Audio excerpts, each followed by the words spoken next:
Hi everybody, Chrissy Nix here, and I am talking to you today about burnout, my personal experience with getting burned out. And that can look like a bunch of different things. For me, burned out looked like um, I had an emotional meltdown. I did not want anybody to talk to me. Nothing was going right. It was very much really hard, emotional, just wake up call that I needed to slow down and I needed to look at my self care and how I was taking care of myself and my family and where my priorities were out of alignment with who I was. And so I'm going to go over my 10 signs for recognizing you're on the road to burnout or you're there, and as well as talk about some healing aspects of how to, once you realize you are getting burned out, how you can course correct and shift that so you're no longer just maxed out. Because nothing is fun when you're maxed out. Um, and so this is my story and my experience. I'm sure yours will be your own individual and unique story. Um, so I'm going to tell you a little bit about me if it's the first time for you to check into one of my videos.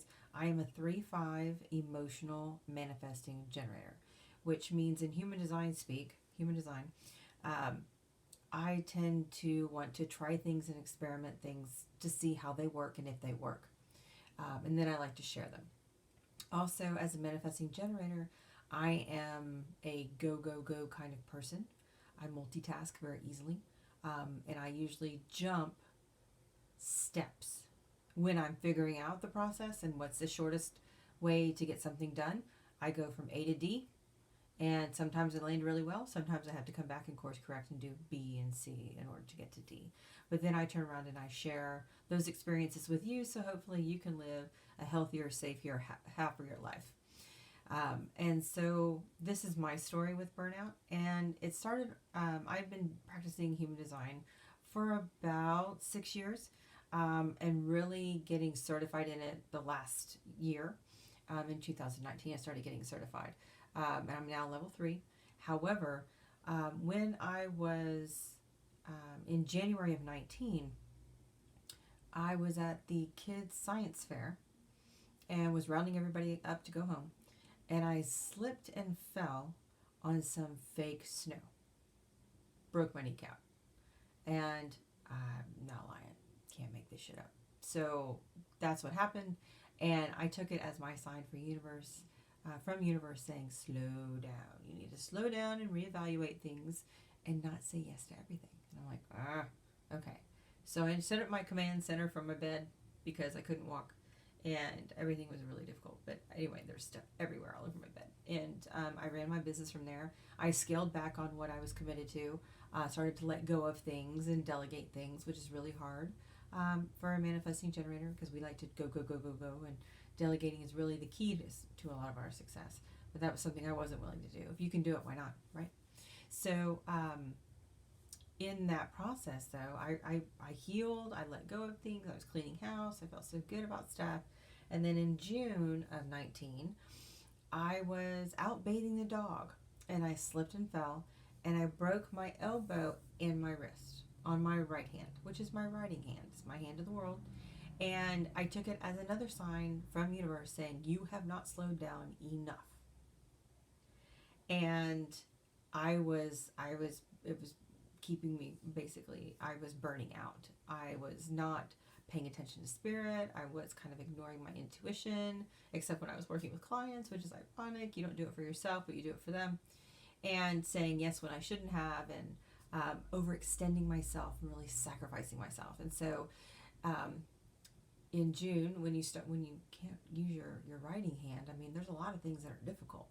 And so I said, okay, fine. I will let go of almost everything. I'll maintain my business and I won't really look to grow. I'll focus on our trip in December. We're going to Disney in December. And I was thinking, I'll just do that. I'll plan Disney. I'll just focus on that. I'll focus on my family and doing that. So come December, we went to Disney. It was amazing. However, it's kind of consuming, like planning your wedding. And that's all I did for like 3 months.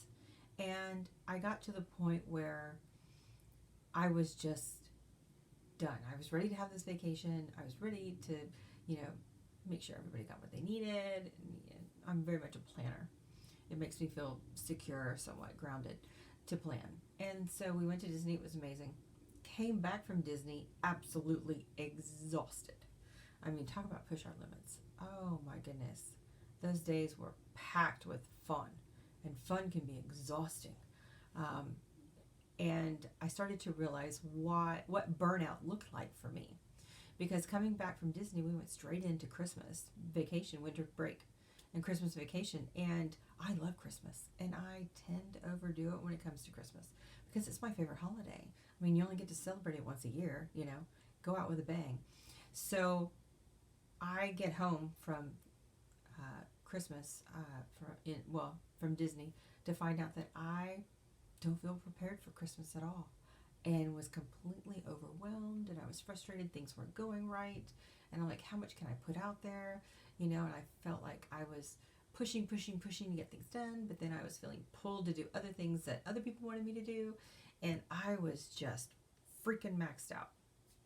And in that, I had an emotional breakdown. Christmas Eve, 24th of December, I had an emotional crash. I was sobbing. I was telling my children, it's not you, it's me.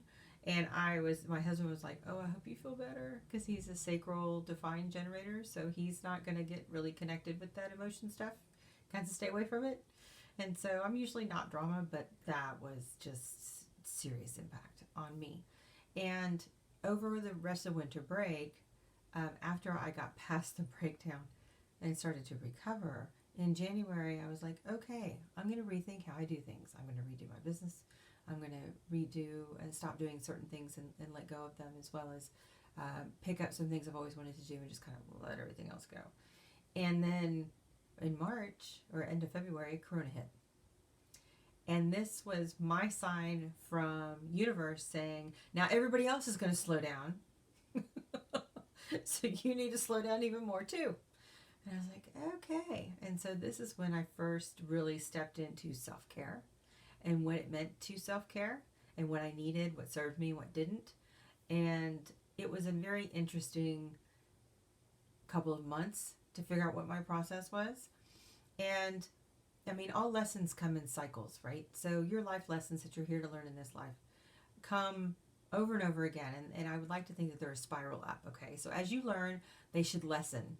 They'll come back, but they'll be a lesser impact on you than if you don't learn your lesson, you keep going down. Like someone who keeps dating the same kind, attracting the same kind of mate, whatever you want to call it. Keep attracting the same kind of person, and you don't want to be with that person, but it seems to be the same kind of relationship you keep attracting. It's because you're not learning whatever lesson is there. You just keep doing the spiral down, and it keeps getting worse and worse and worse until you finally go, oh, that's what it is. And that's a self-awareness, right? But then you course correct and realign, and then things start spiraling up in a good way. So, yeah, that was actually a big, huge wake-up call for me. So, I've had several in the last year and a half, 2 years. And now in Corona, I've realized that I need to be doing business my way. And I've realized what my way is, which is amazing. And it's a hell of a lot easier than doing what everybody else is doing. And doing my own thing and being okay with being my individual self. And so here are my top 10 signs that you're either on the path to burnout or you're experiencing burnout. Okay? The first one is frustration, getting super duper irritated, especially for my generators and manifesting generators. Frustration is going to be a huge red flag. You are going the wrong way. You are handling things and trying to make things happen instead of allowing things to show up for you outside of your energy. Okay? The second one is feeling pushed. And this is feeling pushed, usually not necessarily by yourself, even though your root chakra will push you to do things. It is actually from outside of you, like the kids needing for you to do this, your husband needing for you to do this, your mother-in-law asking for you to do this, your friends asking for you to do this, PTA asking for you to do this. That is pushing from outside of you, okay? And if you don't know who you are and how you work, you won't push back and have your boundaries. You'll just go, okay, and be that yes person. And believe me, it's painful to be the yes person after a while because you end up in burnout, okay? Because you're not using your energy correctly. And that goes into the third thing, which is sacrificing self. Sacrificing self. Oh my gosh. We tend to overgive all the time. Okay? Especially if you overgive to feel loved, which is an open G center in your human design, or if you're just trying to prove something, it's your open will. So there are different ways you end up sacrificing yourself for whoever else. You want them to feel loved, so you overdo it. Mm-mm. That's draining your bucket, and there you don't have anything else to give. And you end up having an emotional, mental breakdown. Another thing is thinking you always have to have the answers. You're not designed to have the answers. It's okay to say, I don't know. Let's go find out. And then also for generators and manifesting generators, especially even projectors, pushing through things. When you push to get things done. Just a little bit more, a little bit more. I'll get this done. Let me finish this. Let me finish this. Let me, put more energy. Let me go clean the whole house, not just a piece at a time. That pushing energy, pushing through, when you know you should stop, is going to burn you out. It's going to fry your circuits. Okay, so the next thing, putting things off. A lot of the times we do not trust ourselves or trust the universe to have our back. And we will put things off. We will procrastinate until it is the 19th hour. And you've got to do it now. If you don't do it now, you die. It is that kind of energy. And it's draining of you. I mean, oh my gosh. It's amazing how many things we avoid doing, when in truth, when you just do it, a lot of times it's so much easier, and the sooner the better. And ignoring your instincts, that's the next one. Oh, okay, so I teach intuition, and for some reason I was ignoring my instincts. Like, I totally connect with my higher self and use my intuition when working with clients, but I can't seem to do it for myself. Ironic, is that?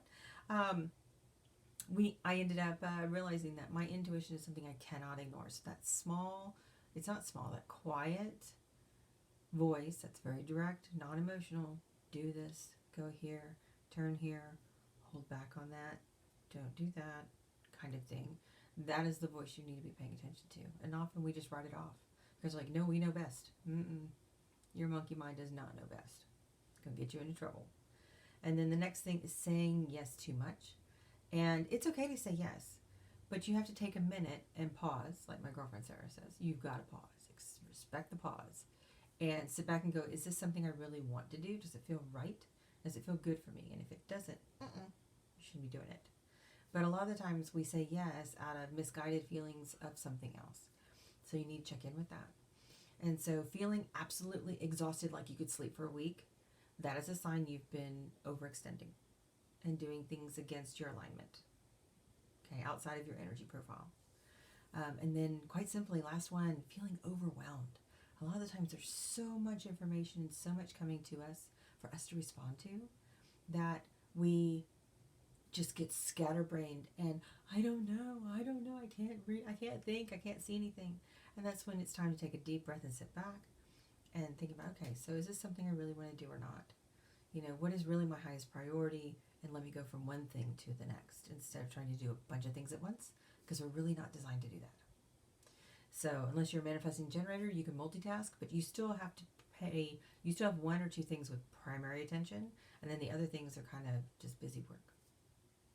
So those are my top 10 signs. You are on the path to burnout, or you are experiencing it on some level. All of us are there on some phase, unless you're living by your strategy and your authority, which you can run your chart, your human design chart at Human Design, I think it's humandesignforamerica.com, and get your human design chart and look at it. You're looking at, how your main strategy and what your authority is. Those two things are what you need to be living by in order to avoid burnout. Okay, so in next video, I'm going to actually talk about different things you can do when you start realizing that you're heading towards burnout to avoid it and course correct. And we're also going to talk about the healing aspects of working on living that strategy and authority and what you can do to actually go there on purpose. So until next time, I'm Christy Nix with Soulful Aligned Entrepreneur, and I will see you in the next video. Take care.